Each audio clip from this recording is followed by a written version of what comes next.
देशाच्या संसदेत सध्या एका विषयावरती जोरदार चर्चा चालू आहे आणि हा विषय म्हणजे डिलिमिटेशन अर्थातच मतदारसंघांची पुनर्रचना। 2029च्या लोकसभा निवडणुकीआधी भाजपला देशभरात मतदारसंघांची पुनर्रचना करायची आहे। लोकसभेत सध्या 543 जागा आहेत। भाजपला तोच आकडा 800च्या पार न्यायचा आहे, पण दक्षिणेकडच्या राज्यांचा याला विरोध आहे। हे करून भाजप दक्षिणेकडच्या राज्यांचं महत्त्व कमी करत असल्याचं तिथल्या नेत्यांचं म्हणणं आहे। आता या मुद्द्यावरच लोकसभेत 2 दिवस जोरदार चर्चा झाली आहे। सरकारचं म्हणणं आहे की डिलिमिटेशन नंतर दक्षिणेकडच्या राज्यांच्या जागा देखील वाढतील। या प्रक्रियेमुळे कोणत्याही राज्याचं नुकसान होणार नाही, पण विरोधी पक्षांनी मात्र यावरती तीव्र आक्षेप घेत डिलिमिटेशनमुळे फक्त उत्तरेकडच्या राज्यांनाच फायदा होणार आहे, दक्षिणेकडच्या राज्यांचं मात्र यामुळे नुकसान होणार आहे असं म्हटलंय। यामुळे गोंधळ हा आणखीनच वाढलेला आहे। त्यामुळे ते एक प्रश्न उभा राहतोय, तो म्हणजे डिलिमिटेशन नेमकं कसं होणार आहे, या प्रक्रियेनंतर कोणत्या राज्याच्या किती जागा वाढणार आहेत, यामुळे महाराष्ट्रासारख्या राज्याला फायदा होणार आहे की राज्याचं नुकसान होणार आहे, हे सगळं गणित सोप्या भाषेत समजून घेऊयात। नमस्कार, मी आरती आणि तुम्ही बघताय बोलबिडू। गुरुवारी 16 एप्रिलला गृहमंत्री अमित शहा यांनी लोकसभेत या मुद्द्यावरनं सरकारची बाजू मांडली। अमित शहा यांनी प्रत्येक राज्याचं उदाहरण देऊन डिलिमिटेशनची सगळी प्रक्रिया समजावून सांगितली आहे। डिलिमिटेशन नंतर कोणत्या राज्यांच्या किती जागा वाढतील आणि त्यानंतर महिला आरक्षण लागू झालं तर याचा कसा फायदा होईल हे देखील त्यांनी सांगितलंय। आता ही प्रक्रिया नेमकी कशी होणार आहे, तर लोकसभेत सध्या 543 खासदार आहेत। सरकारच्या म्हणण्यानुसार डिलिमिटेशन नंतर या सगळ्या जागांची संख्या 50% वाढवली जाईल। याचा अर्थ काय, तर लोकसभेच्या खासदारांची संख्या ही 273 ने वाढणार आहे। म्हणजेच डिलिमिटेशन नंतर एकूण खासदारांची संख्या जवळपास 816 इतकी होईल। इतक्या दिवसांपासून खरं तर 850 जागांची चर्चा होती, पण सरकारनं हे स्पष्ट केलंय की ही राऊंड फिगर आहे। डिलिमिटेशन नंतर प्रत्यक्षात लोकसभेच्या जागा 816 इतक्या होणार आहेत। आता या 816 पैकी 33% जागा या महिलांसाठी आरक्षित असतील आणि हाच आकडा 270 इतका होतो। जर लोकसभेच्या सध्याच्या 543 जागाच गृहीत धरल्या आणि तेवढ्या जागांवरती महिला आरक्षण लागू केलं तर आरक्षित जागांचा आकडा 180 एवढाच येतो। म्हणजेच काय, तर जर डिलिमिटेशन नंतर महिला आरक्षण लागू झालं तर आरक्षित जागा तब्बल 90 ने वाढतील।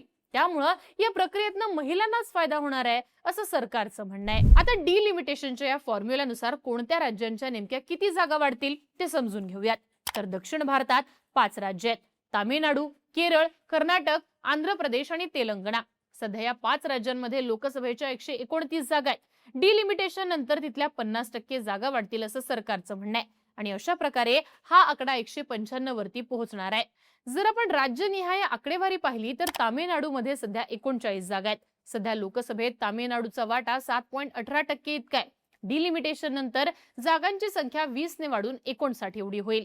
यानंतर तामिळनाडूचा लोकसभेतला वाटा 7.23% इतका होईल। म्हणजेच डिलिमिटेशनचा तामिळनाडूला फायदाच होणार आहे असं सरकारचं म्हणणं आहे। आता हेच जर आपण केरळ राज्याच्या बाबतीत पाहिलं तर केरळमध्ये सध्या लोकसभेच्या 20 जागा आहेत, ज्या वाढून 30 इतक्या होतील। लोकसभेत केरळचा वाटा 3.68% इतका आहे। डिलिमिटेशन नंतर तोच वाटा 3.67% इतका होईल। तेलंगणात सध्या 17 जागा आहेत, त्या जागा वाढून 26 इतक्या होणार आहेत।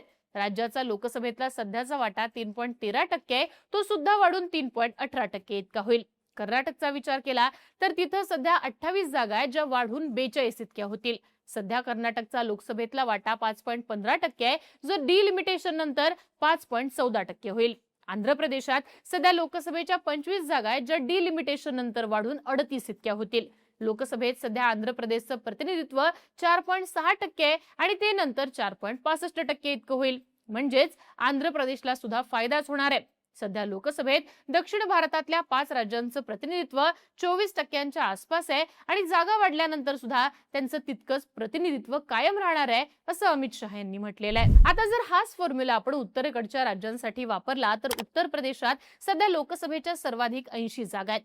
जर डिलिमिटेशन झालं तर या जागा 50% वाढल्या तर उत्तर प्रदेशात 40 जागा आणखी वाढतील। अशा प्रकारे तिथल्या एकूण जागांची संख्या 120 इतकी होईल। यानंतर उत्तर प्रदेश हे देशातलं एकमेव राज्य असेल जिथे लोकसभेच्या 100 पेक्षा जास्ती जागा होतील। लोकसभेत सध्या उत्तर प्रदेशचं प्रतिनिधित्व 14.73% आहे आणि डिलिमिटेशन नंतर ते 14.70 इतकं होईल। म्हणजेच टेक्निकली उत्तर प्रदेशचं नुकसान होतंय असं आकडेवारीतनं दिसतं। जर आपण महाराष्ट्राचा विचार केला तर राज्यात लोकसभेच्या 48 जागा आहेत.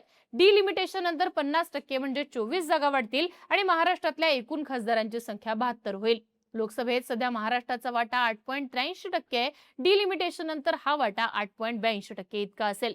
पश्चिम बंगालमध्ये एकूण 42 जागा आहेत. डिलिमिटेशन नंतर त्या जागा 63 होतील.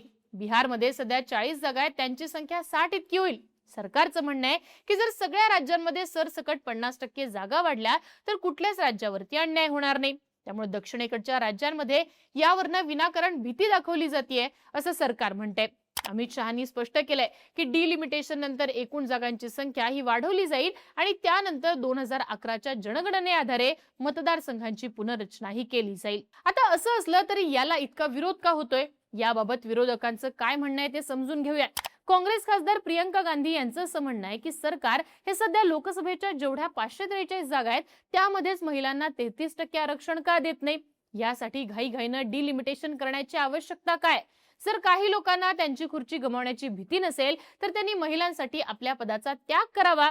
एमआयएमचे असदुद्दीन ओवेसी यांचं असं म्हणणं आहे की ज्या राज्यांची लोकसंख्या ही जास्त आहे त्यांना जास्त जागा मिळतील आणि ज्यांची लोकसंख्या कमी आहे त्यांना कमी जागा मिळतील. आता दक्षिणेकडच्या राज्यांचा जीडीपीतला वाटा हा 30% आसपास आहे, पण त्यांना लोकसंख्या नियंत्रणात ठेवण्याची शिक्षा ही मिळते असं त्यांचं म्हणणं आहे.